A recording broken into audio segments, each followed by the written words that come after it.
வேலு வேணாண்டா. தப்பு பண்றடா. எது தப்புண்ணா? எது தப்பு? சின்ன பையன் வந்து சொன்னது போஸ்க்கு உட்காந்துட்டீங்க. டேய் தம்பி,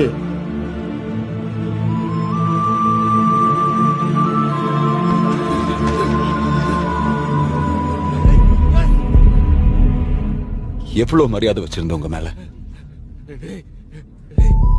நீங்க இப்படி பண்ணலாமா? இப்ப பார், உட்கார்ந்ததும் வாடா போடான்னு சொல்லிட்டேன். என்ன பழக்கான அது? என்ன பழக்கம் இது? என்ன பழக்கம் இது? என்ன பழக்கம்? என்னடா கத்துற? என்ன கத்துற? உங்க அப்பாவை இவ்வளவு